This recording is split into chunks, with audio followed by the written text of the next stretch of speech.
আচ্ছা, প্রথমে আপনারা একটা ডিসক্লেইমার কিন্তু এখানে দেখতে পাচ্ছেন যে পাওয়ার পয়েন্ট যে প্রেজেন্টেশনটা যেটা দিয়ে আজকের ক্লাসটা আমি মেইনটেইন করতে চলেছি। এই পাওয়ার পয়েন্ট প্রেজেন্টেশনটা এটা হচ্ছে আমাদের নিজস্ব সম্পত্তি না। অর্থাৎ এটা ইন্টারনেট থেকে আমি কালেকশন করেছি। তো এটা আসলে না বললেও চলতো। কিন্তু যেহেতু মানে আপনাদেরকে পড়াচ্ছি, আপনারা হয়তো ধরে নিতে পারেন যে এটা আমাদের নিজস্ব সম্পত্তি। সেক্ষেত্রে একটা আপনাদেরকে একটু মিসগাইড করা হয় আরকি। যার কারণে এটা আমি ১ম এই আপনাদেরকে বলে দিতে চাই যেন আপনাদের মধ্যে কোন ভ্রান্ত ধারণা না থাকে। আসলে ম্যাথমেটিক্স এ আমরা দুর্বল কেন? ম্যাথমেটিক্স এ আমাদের আসলে সমস্যাটা কোথায় থাকে? সমস্যাটা যেখানে থাকে সেটা হচ্ছে আমাদের ধরেন একটা ম্যাথ করলাম আমরা এক নিয়মে। পরেই আরেকটা ম্যাথ আছে আরেকটা নিয়মে। ৩ নম্বরে আরেকটা ম্যাথ আছে আরেকটা নিয়মে। ৪ নম্বরে আরেকটা আছে পুরো নতুন নিয়মে। ৫ নাম্বারে এটা তো জীবনেও দেখেননি। এই ধরনের অনেকগুলো অঙ্ক জগা খিচুড়ি করে আমাদের সামনে রিপ্রেজেন্ট করা হয়। তখন আমরা প্রত্যেকটা অঙ্ক দেখলেই কিছুটা ঘাবড়ে যাই। যে আরে এই পরের অঙ্ক তো এটার সাথে মিলছে না। আরে এর পরেরটা কিভাবে করব, এর পরেরটা কিভাবে করব? কিন্তু যদি আমাদেরকে এইভাবে দেওয়া হতো অঙ্কগুলি, এক জাতীয় সকল সমস্যা একসাথে। এবার আপনি দেখতেন যে অঙ্ক করে বেশ মজা পেতেন। এক জাতীয় সব সমস্যা একসাথে। ওই যে অপারেটিং সিস্টেম যখন শিখিয়েছিলাম, তখন ব্যাচ অপারেটিং সিস্টেম পড়িয়েছিলাম। তো ওইটার একটা সুবিধা হচ্ছে যে খুব দ্রুত সময়ে অনেক বেশি কাজ করা যেত। যেই কাজটাই আমরা এখন গণিত শিখার সময় কাজে লাগাবো। আমরা এক জাতীয় সমস্যার যেরকম আজকে আমি শতকরার উপরে ক্লাস নিব। শতকরা থেকে আমি এনালাইসিস করে যেটা দেখেছি ৯ ক্যাটেগরির অঙ্ক আছে। ৯ ক্যাটেগরির অঙ্ক। আমি যখন আপনাকে বলছি ৯ ক্যাটেগরি, তার মানে আমি বুঝাচ্ছি ৯ ধরনের অঙ্ক আসে। তাহলে পরীক্ষার আগের রাতে আপনার কয়টা অঙ্ক শতকরা থেকে প্র্যাকটিস করা উচিত? ৯ টা, ৯ টা। ৯ টা অঙ্ক প্র্যাকটিস করতে আপনার কতক্ষণ লাগবে? সর্বোচ্চ ১৫ মিনিট বা ২০ মিনিট। কিন্তু সমস্যাটা যেটা হয়, শতকরা থেকে যে ৯ ক্যাটেগরির অঙ্ক আসে, এই তথ্যটা আমাদেরকে কেউ দেয় না। আমাদেরকে যেটা করতে হয়, বই খুলে দেখতে হয় শতকরার ভিতরে ১০০-১৫০ অঙ্ক আছে। শতকরা চ্যাপ্টারটা খুললে দেখবেন যেকোনো বইতেই মিনিমাম ১০০, ১৫০, ২০০ এরকম অঙ্ক আছে। আমরা তখন ঘাবড়ে যাই যে শুধু শতকরা থেকেই ১৫০ অঙ্ক আমি কিভাবে করব? ঠিক এই জায়গাটাতেই শুরু হয় হচ্ছে আমাদের দুর্বলতা এবং আমাদের অলসতা। একটা মানুষের সামনে আপনি যখন ১৫০ টা অঙ্ক দিয়ে বলছেন করো, তার মধ্যে অলসতা কাজ করবে। আপনাকে যখন কেউ ৯ টা অঙ্ক দিয়ে বলছে করেন, এই ৯ টা থেকেই সব কমন আসবে। সব কমন বলতে সংখ্যা চেঞ্জ হতে পারে, পদ্ধতি একই। এই ৯ টা করলে সহজ কথায় আপনি অঙ্কের অ্যান্সার করে আসতে পারবেন। তখন কিন্তু আপনার কাছে খুব একটা বেশি অলসতা লাগবে না। মনে হবে আরে ৯ টা অঙ্ক তো করে ফেলি। জাস্ট এখানেই হচ্ছে আমাদের অঙ্কের দুর্বলতা। আর আরেকটা বিষয় আমি যেটা স্টুডেন্টদের মধ্যে নোটিস করেছি সেটা হচ্ছে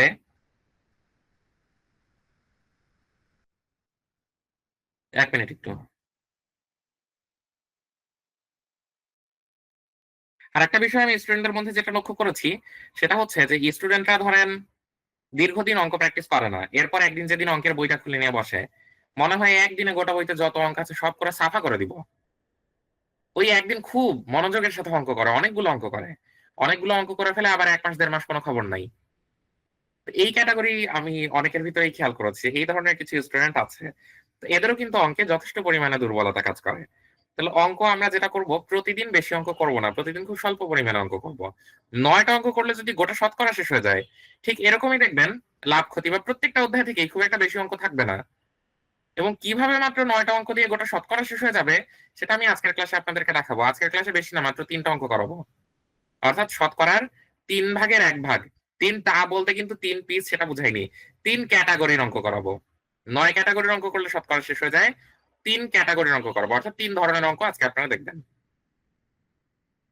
এবং আপনারাই বলবেন যে অঙ্ক আসলে কঠিন মনে হলো কিনা। এই যে ৩ টা ক্যাটেগরি যে আমরা শেষ করে ফেললাম, এটা কঠিন মনে হলো কিনা। তো আসেন আমরা আস্তে, আস্তে প্র্যাকটিসে চলে আসি।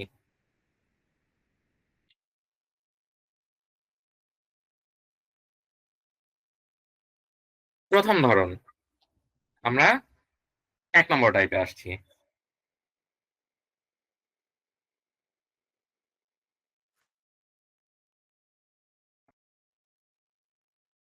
১ম অঙ্কটায় দেওয়া আছে হচ্ছে সোমার মাসিক বেতন ১০% বৃদ্ধি পেয়ে ৳১৬৫০ হলো। সোমার মাসিক বেতন আগে কত ছিল? ঘটনা যেটা, যখনই পার্সেন্টেজ নিয়ে কোনো অঙ্ক আসবে, আপনি ১ম এই ধরে রাখবেন ১০০% এর সাথে কোনো তুলনা আপনি করতে পারছেন কিনা। সোমার মাসিক বেতন ১০% বৃদ্ধি পেয়েছে। মানে আগে কত ছিল? 100 ছিল স্যার। আগে 100% 100 থেকে 10% বৃদ্ধি। এখন 10% বৃদ্ধি পেয়ে কত হয়েছে? 110%। সবকিছুকে 100%-এর সাপেক্ষে আপনি চিন্তা করে ফেলবেন। 10% বৃদ্ধি পেয়েছে, তার মানে নতুন করে কত হয়েছে? 110 হয়েছে। সবকিছুকে 100%-এর সাপেক্ষে আপনি চিন্তা করার চেষ্টা করবেন। তাহলে এখানে আমি পাচ্ছি হচ্ছে 110% হয়েছে, তাহলে সোমার মাসিক বেতন 10% বৃদ্ধি পাওয়ার পর হয়েছে হচ্ছে 110%। কিন্তু অঙ্কে আবার বলে দিয়েছে বৃদ্ধি পেয়ে 1650 টাকা হলো। তাহলে একবার পার্সেন্টেজে আমি জানলাম যে হচ্ছে বৃদ্ধি পাওয়ার পর 110% হয়েছে, আর টাকার হিসাবে আবার বলে দিয়েছে 1650 টাকা হলো। তাহলে আগে কত ছিল? তার মানে এই দুইটার যদি আমরা রিলেশনকে কল্পনা করি, তাহলে দেখেন ওখানে বলেই দিয়েছে বাড়ার পর 110% হয়েছে, যেটা টাকায় 1650। তাহলে 1% সমান কত? 1% কি কম হবে না বেশি হবে? স্যার 1% কি কম হবে না বেশি হবে? কম হবে স্যার। কম হবে, তাহলে ভাগ দিব। 1650 ভাগ 110। 100% সমান কত? আগে তো 100% ছিল। সমান মাসিক বেতন আগে কত ছিল? মানে বৃদ্ধি পাওয়ার আগে। বৃদ্ধি পেয়ে না 110% হলো। বৃদ্ধি পাওয়ার আগে তো 100% ছিল। তাহলে 100% সমান কত? 100% যদি হয় তাহলে এবার বেশি হবে না কম হবে? বেশি হবে। গুণ। বেশি হলে গুণ, কম হলে ভাগ। 110 হিসাব করেন, দেখেন কত আসে। একজন ক্যালকুলেটর নিয়ে একটু বসেন। 1650 যদিও ক্যালকুলেটর আমার কাছে আছে, গুণ 100। পরীক্ষাতে অবশ্যই ক্যালকুলেটর ইউজ করতে দেয় না, কিন্তু যেহেতু ক্লাস, আমি দ্রুত অ্যান্সারের জন্য ক্যালকুলেটর ইউজ করছি। এটা আসবে হচ্ছে 1500 টাকা।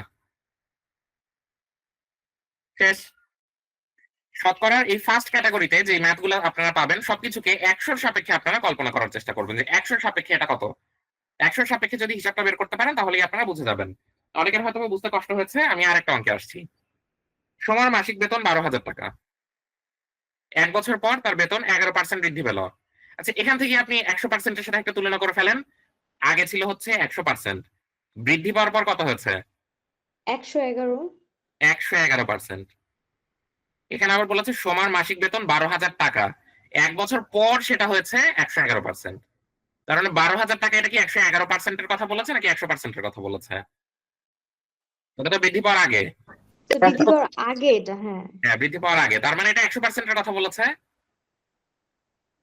তাই তো? জি জি। তাহলে 100% সমান 12,000, এই তথ্যটা আমরা প্রথম লাইন থেকে পেয়েছি। এরপর দেখি 1 বছর পর তার বেতন 11% বৃদ্ধি পেল, অর্থাৎ 1 বছর পর তার বেতন হয়ে গেল 111%। তো ঠিক আছে, আগামী বছর সোমা কত টাকা মাসিক বেতনে বছর শুরু করবেন, অর্থাৎ এই 111%-এ তার কত টাকা আসবে এইটা জানতে চেয়েছে। তাহলে আমরা প্রথম লাইন থেকেই একটা সমীকরণ পেয়ে গেছি, 100% সমান 12,000 টাকা। 1% সমান কত? কম কম হবে।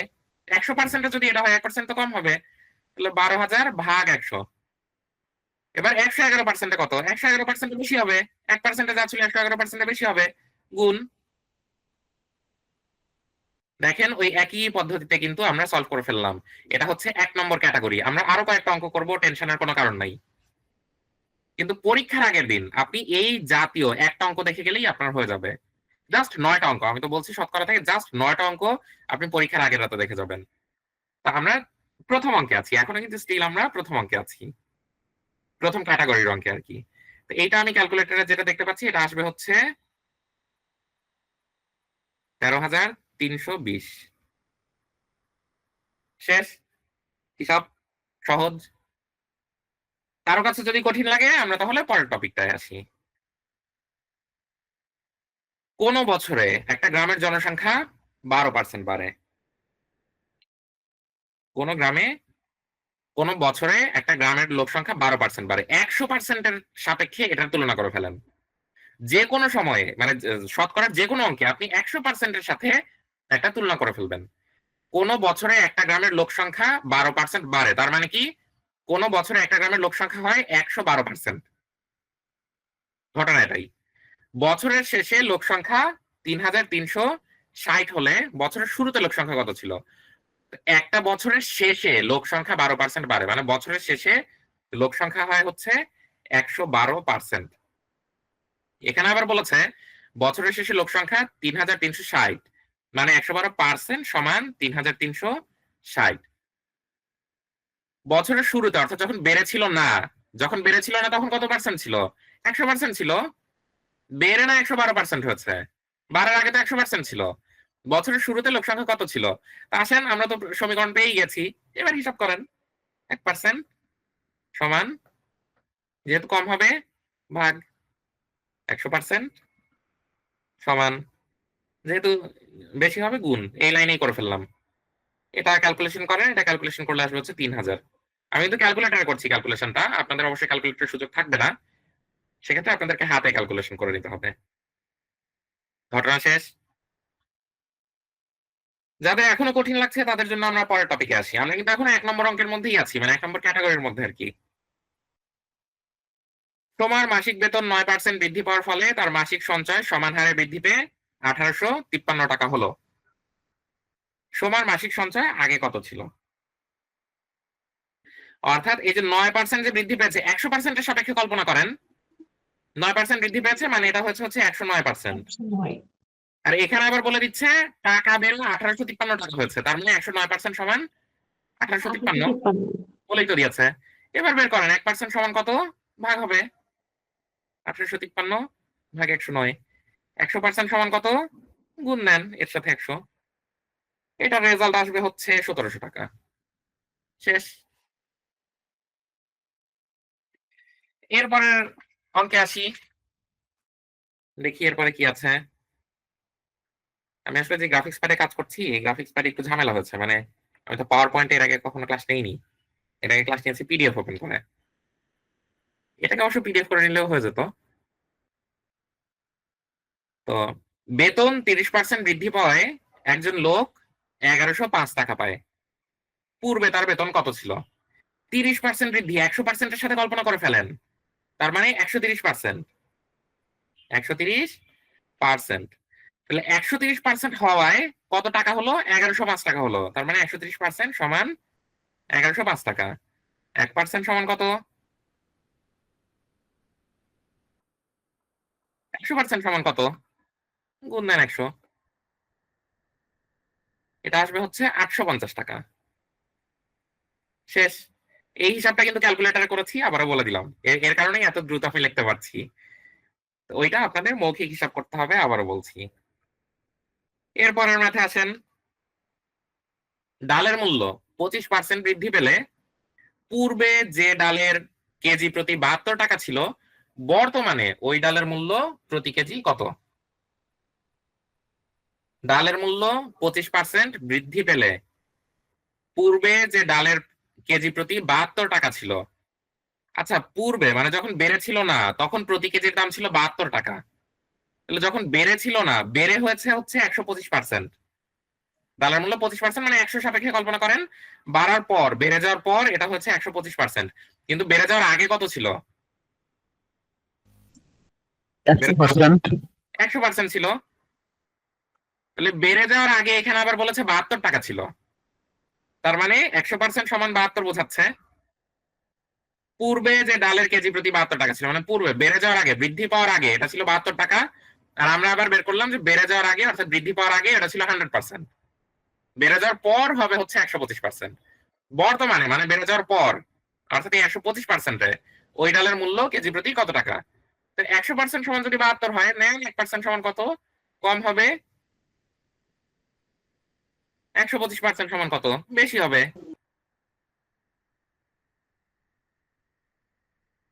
শেষ। ক্যালকুলেটর হিসাব করেন, এটা আসবে 90 টাকা। এখনো কিন্তু আমরা প্রথম অঙ্কেই আছি, অর্থাৎ ফার্স্ট ক্যাটাগরিতে আছি। এটা আসেন, এটা ফার্স্ট ক্যাটাগরির শেষ অঙ্ক। কোন সংখ্যার 15% সমান 30, এটা তো আরো সহজ, বলেই দিয়েছে 15% সমান 30, একটা ইকুয়েশন আমরা পেয়ে গেছি। 60% সমান কত? 1% কম হবে, 30/15। 60% বেশি হবে, 30 গুণন 60 ভাগ 15। এটা অবশ্য মুখে মুখেই করা যাচ্ছে, 4×15 = 60, 3×4 = 12, 120। শেষ। শতকরার একটা ক্যাটাগরি আপনারা শিখে ফেলেছেন। এখন বলেন তো এই ক্যাটাগরির অঙ্ক কি খুব কঠিন বলে মনে হচ্ছে? কমেন্ট সেকশন লিখে ফেলেন, কমেন্ট সেকশন লিখে ফেলেন তো খুব কঠিন মনে হচ্ছে কিনা।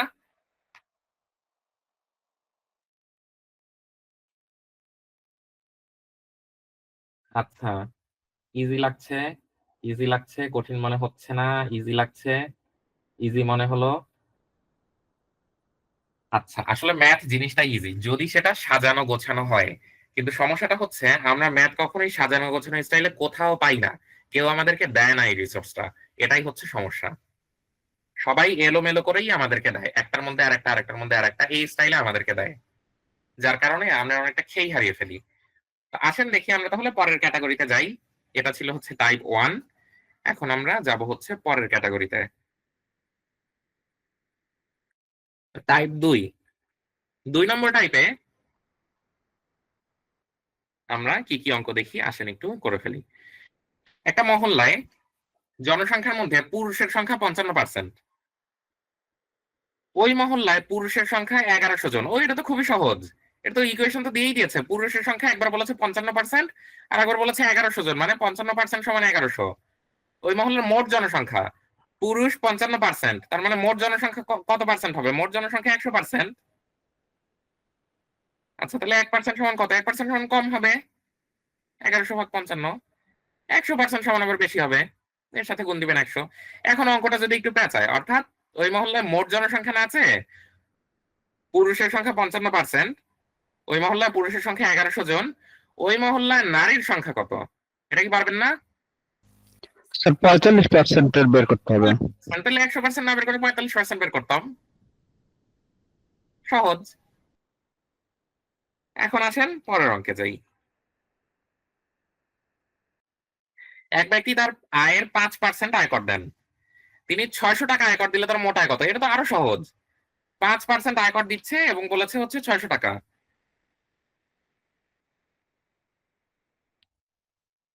5% আয়কর দিচ্ছে এবং বলেছে হচ্ছে 600 টাকা। তার মানে 5% সমান 600।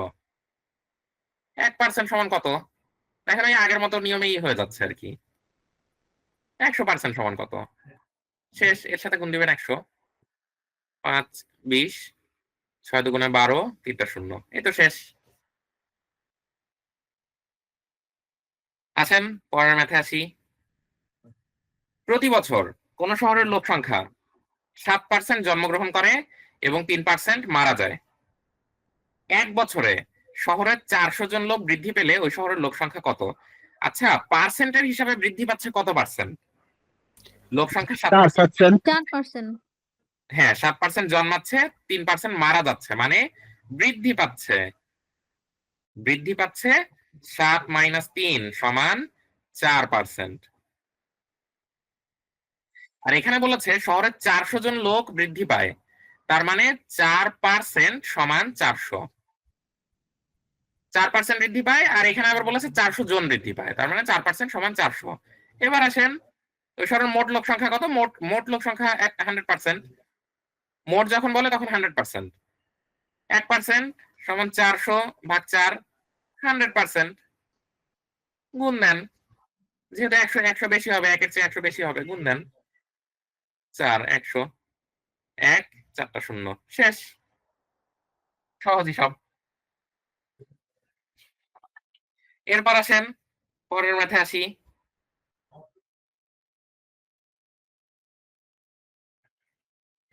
একটা বই 5% কমিশনে খরিদ করা হলো, মানে কিনা হলো আর কি। যদি বইটি 6% কমিশনে খরিদ করা হতো, মানে 1% বেশি যদি আমরা কমিশন পেতাম, তাহলে 15 টাকা কম লাগতো। বইটার প্রকৃত মূল্য কত? একটা কথা কিন্তু এই 2 লাইনেই আমি বলে ফেলেছি। 5% কমিশনে খরিদ করা হলো, যদি 6% কমিশনে খরিদ করা হতো, মানে আমি এটা এই লাইনটা পরেই আমি বলেছি যে যদি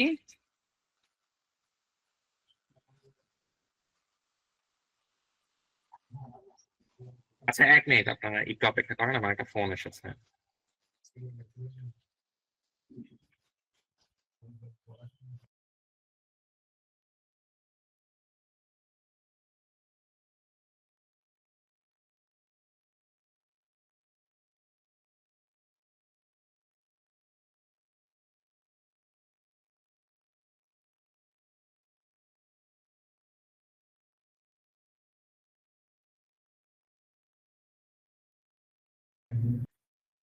হ্যাঁ, দুঃখিত, একটা ফোন এসেছিল।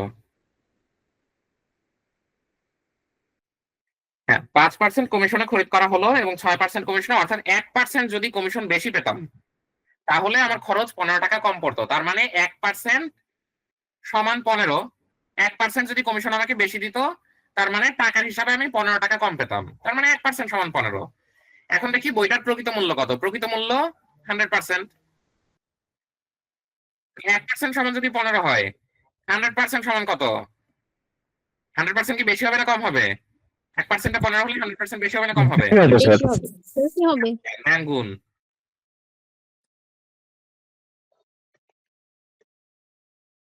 এই ম্যাথটা মাঝে মাঝে পরীক্ষায় দেয় এবং ছেলেপেলে যেটা করে এইখানে এসে ভাগ দিয়ে দেয়, এই লাইনে এসে সেকেন্ড লাইনে এসে ভাগ দিয়ে দেয় না বুঝে। না, আমাদেরকে শুধু খেয়াল রাখতে হবে কম হলে ভাগ দিব, বেশি হলে কিন্তু আমাদেরকে গুণ দিতে হবে। তো আসেন তাহলে পরের ম্যাথে আসি। কোন পরীক্ষায় 68% পরীক্ষার্থী উত্তীর্ণ হয়, যদি আরো 14 জন বেশি পাশ করত তবে 75% উত্তীর্ণ হতো। তার মানে 68% আর 75%-এর যে ডিফারেন্সটা সেটা হচ্ছে 14 জন। এই দুই লাইন থেকে কিন্তু আমরা বুঝে ফেলছি 68% এবং 75%-এর যে ডিফারেন্সটা সেটা হচ্ছে 14 জন। মানে 14 জন বেশি পাশ করলেই সেটা 68 থেকে 75-এ চলে আসতো, আর মাত্র 14 জন বেশি পাশ করলে 68 থেকে 75-এ চলে আসতো। তার মানে ডিফারেন্সটাই হচ্ছে 14 জন। এবার মোট পরীক্ষার্থীর সংখ্যা কত? তাহলে আমরা দেখি ডিফারেন্সটা কত। 75 মাইনাস 68% সমান 75 সাত। মাইনাস 68 7। সাত। হ্যাঁ, 7%। 7% সমান তাহলে হচ্ছে 14 জন। এবার দেখেন 1% সমান কত? কম হবে, 14/7। 100% সমান কত? নেন 100 দিয়ে গুণ দেন, 7 দিয়ে এটাকে কাটলে 200 শেষ। দেখেন শতকরার ম্যাথ কত ইজি। আমরা কিন্তু সেকেন্ড ক্যাটাগরিতে আছি। একটা পরীক্ষায় 60% পরীক্ষার্থী পাশ করেছে, তাহলে 60% পাশ করেছে মানে ফেল করেছে কতজন? 40%। 40%। 40%। যারা পাশ করেনি, অর্থাৎ এই 40%-এর মধ্যে, এই 40%-এর কথা বলছে, যারা পাশ করেনি তাদের 15 জন বিদেশে চলে গেল এবং 45 জন ব্যবসা শুরু করলো। কতজন পরীক্ষার্থী পরীক্ষায় অংশগ্রহণ করেছে? অর্থাৎ 40% মানে হচ্ছে এই 15 জন এবং এই 45 জন। তাহলে 45 আর 15-তে টোটাল হচ্ছে 60। 45 যোগ 15 সমান 60 জন। তাহলে এই 60 জন মানেই হচ্ছে ওই 40%। 40% সমান 60। 1% সমান কম হবে। পরীক্ষায় অংশগ্রহণ করেছে 100%, 100% সমান কত? শতকরা মানেই সবকিছুকে শুধু 100% এর সাথে তুলনা করে ফেলবেন।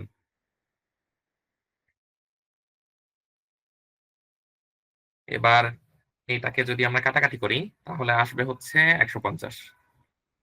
ক্যালকুলেটর করলাম আর কি। দেখেন শুধু অঙ্কের লজিকটা আপনি যদি বুঝতে পারেন তাহলে সমাধান করার কোনো বিষয় না।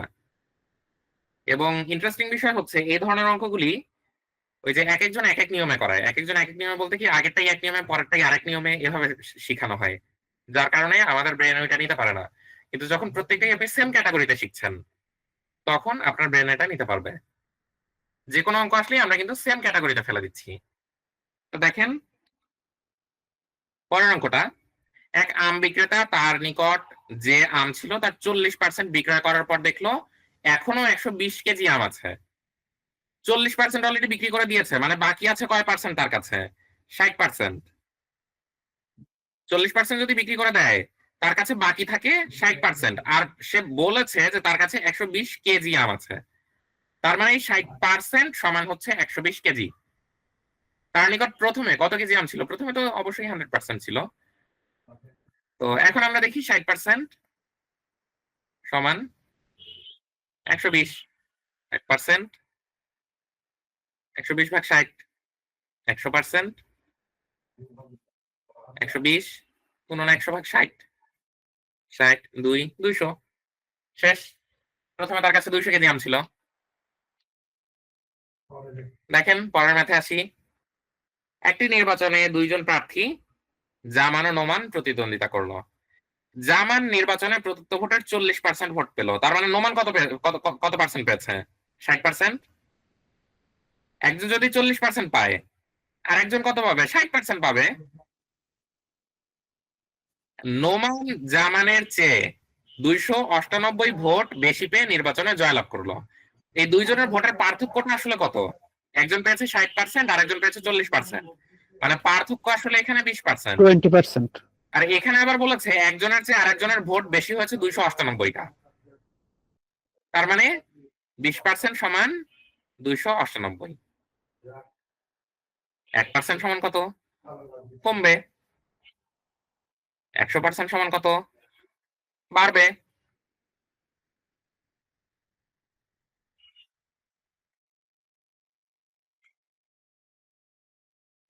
এই তো ঘটনা শেষ। আমরা একই নিয়মে কিন্তু প্রত্যেকটাই করে ফেলছি। আসেন পরের অঙ্কটায় যাই।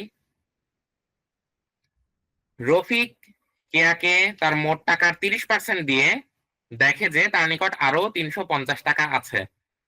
দিয়েছে কত পার্সেন্ট? 30%। তার মানে তার কাছে থাকা কত পার্সেন্ট? 70%। 70%। কিন্তু সে আবার বলেছে তার কাছে 350 টাকা আছে, তার মানে 70% সমান 350 টাকা। সে কেয়াকে কত টাকা দিল? কেয়াকে কত টাকা দিয়েছিল? 30% দিয়েছিল। কেয়াকে দিয়েছিল 30%। তাহলে 70% সমান যদি 350 হয়, 1% সমান কত? কমবে। 30% সমান কত? কেয়াকে যে 30% দিয়েছিল, প্রশ্ন কিন্তু ওটাই চেয়েছে, কেয়াকে কত টাকা দিয়েছিল? 30%, তাহলে বাড়বে। 350 গুণন 30, 70। এই তো 150 টাকা। শেষ। এখন আসেন এই সেকেন্ড টাইপের লাস্ট অঙ্কটায় আমরা চলে যাই। থার্ড টাইপটা অবশ্য বেশ ইন্টারেস্টিং। থার্ড টাইপ পর্যন্ত একটু অপেক্ষা করেন কষ্ট করে। জনাব রেজা তার সম্পদের 12% স্ত্রীকে, 58% ছেলেকে এবং অবশিষ্ট 7,200 টাকা, তার মানে 12% একজনকে দিয়েছে, 58% আরেকজনকে দিয়েছে, টোটাল দিয়ে দিয়েছে কত টাকা? টোটাল কত পার্সেন্ট? টোটাল দিয়েছে 58 আর 12, 60% দিয়ে দিয়েছে। 70%, স্যার। 70%। বয়স হয়ে গেছে তো ইদানিং খুব সিলি মিস্টেক করি। 70% অলরেডি দিয়ে দিয়েছে, তাহলে অবশিষ্ট কত টাকা, কত পার্সেন্ট থাকে? অবশিষ্ট থাকে 30%। এবং প্রশ্নে আবার বলেছে অবশিষ্ট 7,200 টাকা, আর আমরা আবার পার্সেন্টেজের হিসাবে দেখলাম অবশিষ্ট হচ্ছে 30%, তার মানে 30% সমান 7,200। তার সম্পদের মোট মূল্য কত? যে কোনো জিনিসের মোট মূল্য সবসময় 100%, তাহলে 1% সমান কত? কমবে। 100% সমান কত? বাড়বে। দেখেন কত আসে, এটা আসবে হচ্ছে 24,000। শেষ। সহজ হিসাব। Second type complete. এখন বলেন এই অংশ থেকে কোথাও কোনো সমস্যা আছে কিনা বা বুঝতে কঠিন মনে হয়েছে কিনা? লিখে ফেলেন, কমেন্ট সেকশনে লিখে ফেলেন।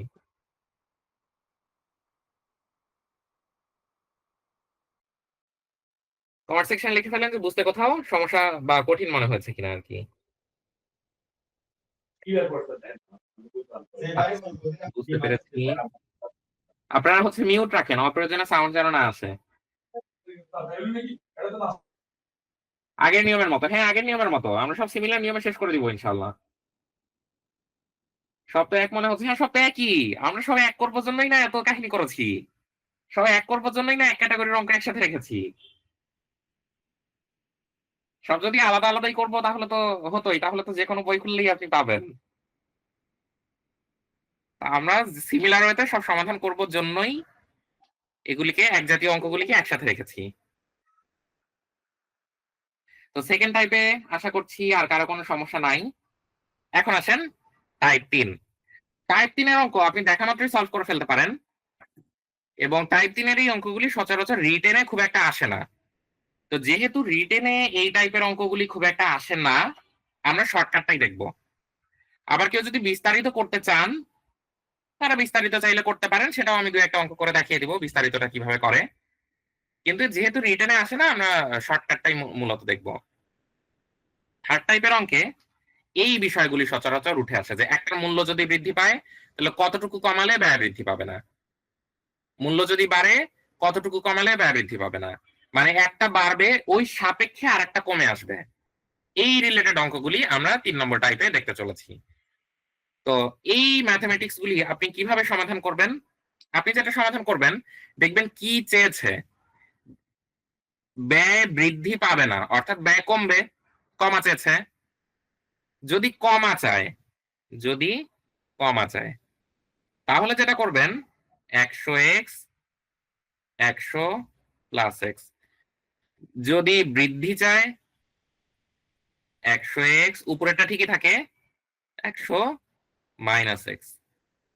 খেয়াল রাখবেন, কমা চাইলে মাইনাস হওয়ার কথা ছিল কিন্তু প্লাস হয়েছে, উল্টাটা। বৃদ্ধি চাইলে প্লাস হওয়ার কথা ছিল কিন্তু মাইনাস হয়েছে, উল্টাটা। উপরেরটা সেম, উপরে 100x, এখানেও 100x, নিচে শুধু 100 প্লাস এক্স কমার ক্ষেত্রে, বৃদ্ধির ক্ষেত্রে 100 মাইনাস এক্স। আসেন আমরা এবার সমাধান করি। দেখেন এই অঙ্কগুলো এক লাইনে হয়ে যাবে। প্রথমে যে ম্যাথটা দেখতে পাচ্ছি, চীনের মূল্য যদি 25% বৃদ্ধি পায়, আচ্ছা উপরে আমাদের তো 100x থাকে, 100x মানে হচ্ছে পার্সেন্ট যুক্ত ইয়েটা, যেখানে পার্সেন্ট দেওয়া আছে সেইটা 100x, আর নিচে বৃদ্ধি পাবে না মানে কমার কথা বলা হয়েছে। তো কমার কথা বললে উল্টাটা যোগ 100 প্লাস এক্স। শেষ। ক্যালকুলেশন করেন, ক্যালকুলেশন করলে দেখেন আসে 20। এটাই আনসার। এখন যদি বিস্তারিত ভাবে করতাম, আচ্ছা বিস্তারিত ভাবে পরে করি, আগে আমরা শর্টকাটটা খুব ভালোভাবে শিখে ফেলি। দেখেন আরেকটা অঙ্ক, কাপড়ের মূল্য 20% কমে গেলে কাপড়ের ব্যবহার শতকরা কি পরিমাণ বাড়ালে, কি পরিমাণ বাড়ালে মানে বৃদ্ধির জিনিসটা চেয়েছে, কাপড়ের জন্য খরচের কোনো পরিবর্তন হবে না। বৃদ্ধির ব্যাপারটা যদি চায়, উপরে আমরা তো জানি 100x, নিচে হচ্ছে 100 প্লাস মাইনাস এক্স। তো এখানে প্লাস হবে না মাইনাস হবে সেটা আমরা ডিসাইড করবো, যেহেতু বৃদ্ধি চেয়েছে তার মানে উল্টাটা, প্লাস হওয়ার কথা ছিল কিন্তু মাইনাস হবে, এখানে এখানে হবে হচ্ছে মাইনাস। আসেন মান বসাই, 100% যুক্ত সংখ্যাটা গুণন 20, 100 মাইনাস 20, ক্যালকুলেশন করেন, এটা আসবে হচ্ছে 25। হিসাব শেষ। দেখি আরো ম্যাথমেটিক্স আসি। রুমের বেতন বাবুর বেতনের 25% বেশি, বাবুর বেতন রুমের বেতনের চেয়ে শতকরা কত ভাগ কম? কম বলেছে না, কত ভাগ কম? কম মানেই বুঝতে পেরেছেন, প্লাস দিয়ে করব। 100x উপরে, নিচে তাহলে 100 প্লাস এক্স, 100 পার্সেন্ট যুক্ত সংখ্যাটা গুণন 25, 100 প্লাস 25, 20। শেষ। দেখেন ম্যাথমেটিক্স কত সহজ। পরের অঙ্কে আসি। ক্রয়ের বেতন ক্ষয়ের বেতন অপেক্ষা শতকরা 20 টাকা বেশি হলে ক্ষয়ের বেতন ক্রয়ের বেতন অপেক্ষা শতকরা কত টাকা কম? কত কম এটা জানতে চেয়েছে। কম যেহেতু জানতে চেয়েছে, আমাদের করতে হবে হচ্ছে প্লাস, তার মানে উপরে হবে হচ্ছে 100 গুণন শতকরা 20 মানে পার্সেন্ট যুক্ত সংখ্যাটা, নিচে 100 প্লাস 20। দেখেন এটা কত আসে, এটা আসে হচ্ছে 50/3। এখন এই 50/3 এটা তো আমি ক্যালকুলেটরে বের করলাম আর কি। এখন এটাকে আপনি কিভাবে, এটা কি ধরনের ভগ্নাংশ এটা কি আপনাদের জানা আছে? স্যার অপকৃত। অপ্রকৃত। অপ্রকৃত ভগ্নাংশ। তো এইটাকে তাহলে ভাঙবেন কিভাবে? এটাকে ভাঙবেন হচ্ছে 50টা এখানে বসান, এবার ভাগ দেন। 3, 16, 48, ভাগশেষ থাকে 2, ভাগশেষটা দিবেন উপরে, ভাজকটা দিবেন নিচে, সেটাই, এটাই হবে হচ্ছে আনসার। আপনি 50/3 রাখলেও নাম্বার ইনশাল্লাহ পেয়ে যাবেন, কোনো সমস্যা হবে না। কিন্তু এমসিকিউ তে অনেক সময় যেটা দেখা যায়, হয়তো এই জিনিস না দিয়ে এর দশমিক ভার্সন দিয়েছে, দশমিক ভার্সন হয়তো দিয়েছে 16.67, এটা দিয়েছে, অথবা দিয়েছে এইটা। তো তখন আপনাকে এই পদ্ধতিতে বের করতে হবে। অপ্রকৃত ভগ্নাংশ অনেকে বলেছেন, কিন্তু যারা জানেন না তারা ভাবছে এটা কিভাবে অপ্রকৃত, এটা তো প্রকৃতই, তো আমি খালি চোখে দেখতে পাচ্ছি এটা অপ্রকৃত কিভাবে। যখন দেখবেন বড় সংখ্যা উপরে ছোট সংখ্যা নিচে, তখন সেটা অপ্রকৃত ভগ্নাংশ। এবং এই ধরনের ক্ষেত্রে আপনি নিশ্চিন্তে ছোট সংখ্যা দিয়ে বড় সংখ্যাটাকে ভাগ দিয়ে দিবেন, ভাগফল একটা আসবে, ভাগশেষ একটা আসবে, ভাগশেষটা দিয়ে দিবেন উপরে, ভাগফলটা দিয়ে দিবেন, সরি ভাজকটা দিয়ে দিবেন নিচে, শেষ। এটুকুই আপনার কাজ। আসেন পরের ম্যাথে যাই। এক ব্যক্তি তার স্ত্রীর বয়সের 10% বড়, স্ত্রী তার চেয়ে x% ছোট, x সমান কত, মানে ছোটটা কত, ছোটটা কত মানে মাইনাসটা আসলে কত সেটা জানতে চাচ্ছে। তো যখন ছোট কিছু জানতে চাই তখন কি হয়, আমরা প্লাস দিয়ে লিখি। উপরেরটা তো সেম, উপরেরটা সব ক্ষেত্রেই সেম, 100 গুণন পার্সেন্ট যুক্ত সংখ্যা 10, আর নিচে যেহেতু ছোটটা জানতে চাইছে আমরা প্লাস দিয়ে লিখবো। তাহলে এটা আসবে হচ্ছে 100/11। আবারও দেখেন এটা কিন্তু অপ্রকৃত ভগ্নাংশ, তাহলে একে ভাঙবেন কিভাবে, এভাবে ছোটটা দিয়ে বড়টাকে ভাগ দিবেন, আসবে হচ্ছে 9, 11, 99, ভাগশেষ থাকবে 1। এবার কি করবেন, ভাগশেষটা উপরে দিয়ে দিবেন আর ভাজকটা নিচে, সেটাই আনসার। আপনি এটুকু আনসার রাখলেও কিন্তু হতো, 100/11 এটা আনসার রাখলেও কিন্তু ভুল হবে না। কিন্তু ওই যে বললাম এমসিকিউতে কিন্তু 4টা অপশন থাকবে, তো 4টা অপশনের ভিতরে মনে করেন এটা নাই এটা আছে, তো তখন আপনি বুঝবেন কিভাবে, এভাবে ভেঙে বুঝে নিতে হবে।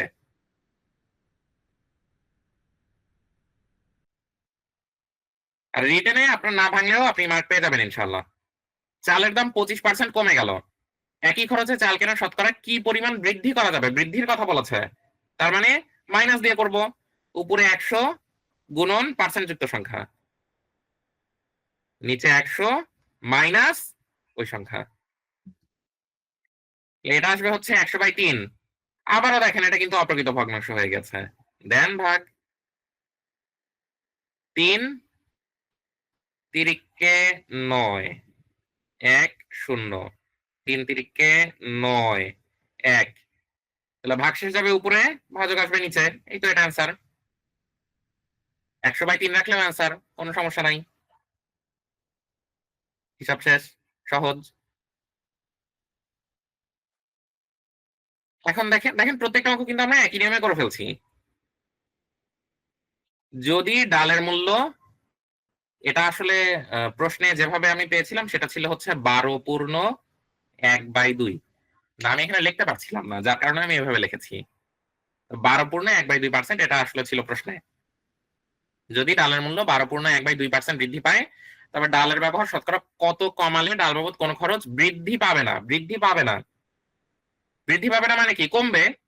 তো কমার ক্ষেত্রে কোনো কিছু জানতে চাইলে আমরা প্লাস দেই, তাহলে 100 গুণন পার্সেন্ট যুক্ত সংখ্যা, কিন্তু পার্সেন্ট যুক্ত সংখ্যা যখন এই অবস্থায় আছে আপনি হিসাবের সুবিধার জন্য একে দেখেন 12.5 লেখা যায় না, 12.5 তো, এটাও তো 12.5 এটাও তো 12.5, কোনো তফাৎ তো নাই, 12.5 তো লেখা যায়, তাহলে হিসাবের সুবিধার্থে আমি 12.5 লিখলাম, আপনি এভাবে লিখলেও অঙ্ক মিলবে, কোনো সমস্যা নাই। আর নিচে 100 প্লাস, যেহেতু বৃদ্ধি পাবে না কমার কথা জিজ্ঞেস করেছে সেহেতু আমরা প্লাস দিব, আর বৃদ্ধি পাবে লিখলে আমরা মাইনাস দিতাম। এটা আসবে হচ্ছে 11.11। এই দশমিকের পর যেটা থাকে সেটা কিন্তু আলাদা আলাদা ডিজিট, অনেকে এটাকে বলে 11.11, তা কিন্তু না, 11.11। দশমিকের পরের প্রতিটা ডিজিট কিন্তু আলাদা, 11.11।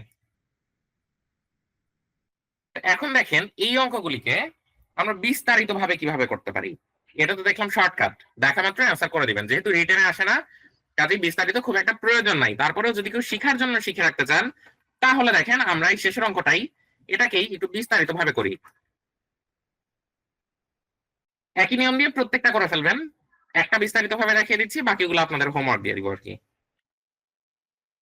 যদি ডালের মূল্য, এটাকে 12.5 বা 12.5, 12/1/2 যে কোনো একটা নিতে পারেন, বৃদ্ধি পায় তবে ডালের ব্যবহার শতকরা কত কমালে ডাল বাবদ কোনো খরচ বৃদ্ধি পাবে না। আচ্ছা, ডালের মূল্য 12.5% বৃদ্ধি পেয়েছে, তার মানে বর্তমানে মূল্য কত, বর্তমানে মূল্য 112.5%, সরি 112.5 টাকা ধরি, আমি আরেকটু বিস্তারিত ভাবে লিখি, ধরি পূর্ব মূল্য, যেহেতু পার্সেন্ট লেখা আছে আমরা 100 ধরে কাজ করব, পার্সেন্ট লেখা থাকলে কিন্তু 100 ধরে কাজ করতে হবে, পার্সেন্ট মানে 100, ধরি পূর্ব মূল্য 100 টাকা, তাহলে বর্তমান মূল্য 112.5 টাকা, কারণ এখানে তো বলেছি যে 100 টাকায় 12.5 টাকা বৃদ্ধি পেয়েছে, তাহলে বর্তমান মূল্য 112.5 টাকা, এবার লেখেন বর্তমানে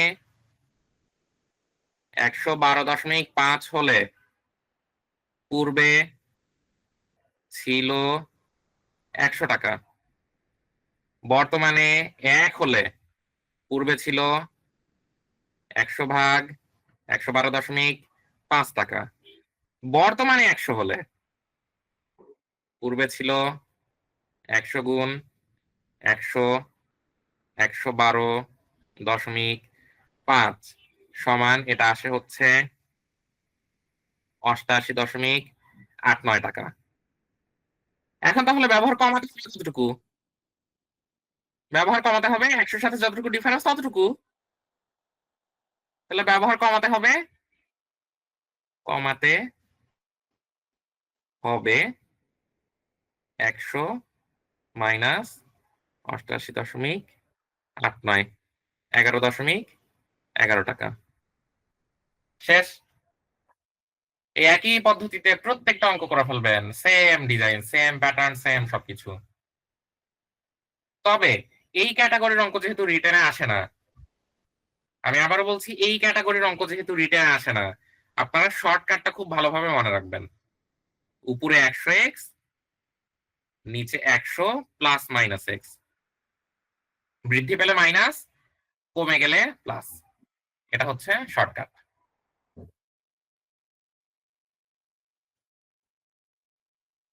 তো এটা ছিল হচ্ছে টাইপ 3।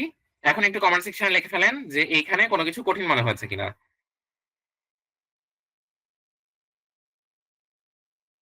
কমেন্ট সেকশনে লিখে ফেলেন।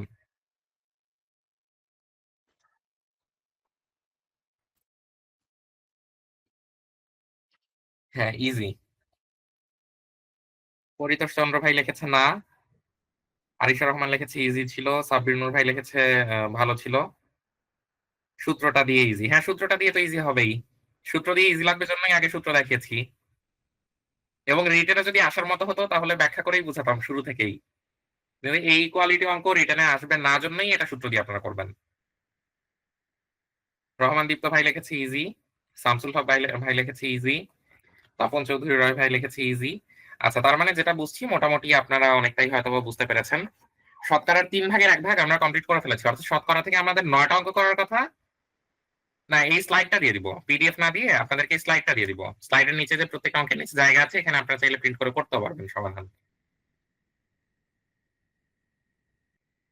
আচ্ছা, এখন শতকরা থেকে আপনাদের 9টা অঙ্ক করার কথা, 3টা অঙ্ক মনে করেন আজকে করে ফেলেছি। অর্থাৎ 3 ভাগের 1 ভাগ আমাদের আজকে কমপ্লিট। এখন আসেন আপনারা আমাদের কোর্সে কিভাবে জয়েন থাকবেন সেই সমস্ত বিষয়গুলি নিয়ে আপনাদের সাথে হালকা পাতলা একটু আলোচনা করি।